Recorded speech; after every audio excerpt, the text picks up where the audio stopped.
you ever wondered which business entity is right for you? Being a sole proprietor, an LLC, or an S-Corp? Well, you're not alone if you've wondered that. I myself have even had to figure out which entity type is right for my small business. Hi, I'm Devin, and I've been a bookkeeper since 2017, and I own 3 small businesses.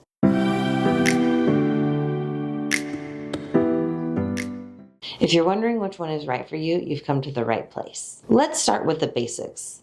Being a sole proprietor. A great example of being a sole proprietor is if you're working for, say, a rideshare company or a food delivery company. Essentially, that company is going to issue you a 1099 at the end of the year saying that you worked for them as an independent contractor, not an employee. During that year, you're going to track your expenses and you're going to file a Schedule C at the end of the year on your tax return. What that means is saying that your business is a pass-through entity, meaning the liability of the taxes gets passed on to your personal tax return, which is why you file a Schedule C at the end of the year.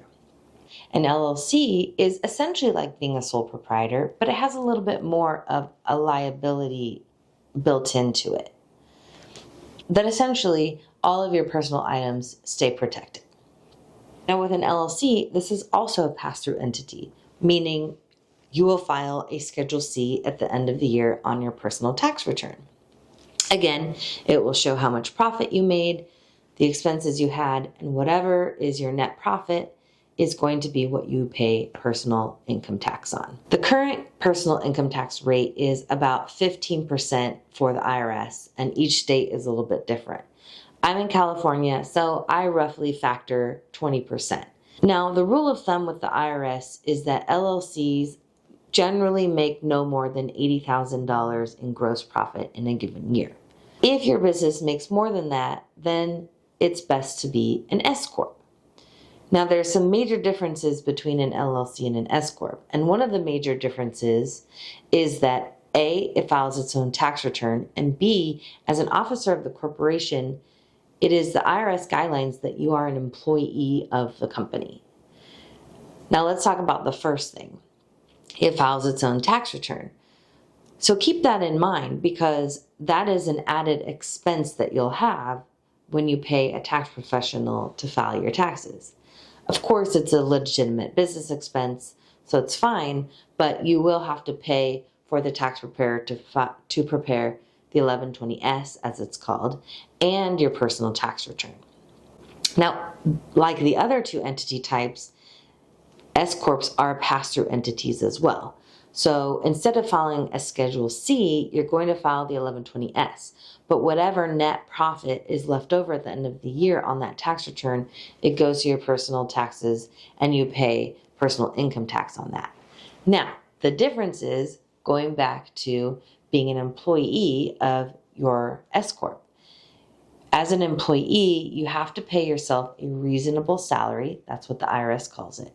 Essentially, if you were to hire someone, what would you pay them? That's what you should be paying yourself. You should be paying yourself that to not create a red flag for the IRS. So on your personal tax return, you'll also have a W-2 from that business that will go on your tax return. And that essentially reduces the net profit that that business is making.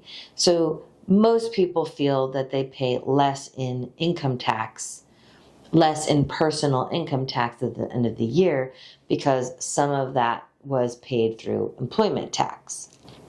Other people think that it's a little bit of double taxation because when you file payroll, the employee pays a portion of the tax, as does the employer. So that's kind of the pros and cons of an S-Corp, really. One of the other potential cons of an S-Corp is it's limited to how many owners you can have, whereas an LLC doesn't have limitations in that regard. So that's something to consider when choosing a business type. Of course, it's always good to consult a tax professional who can help you decide which one is best for you, especially if you're going into business with partners. I highly recommend talking to someone if there's more than one owner.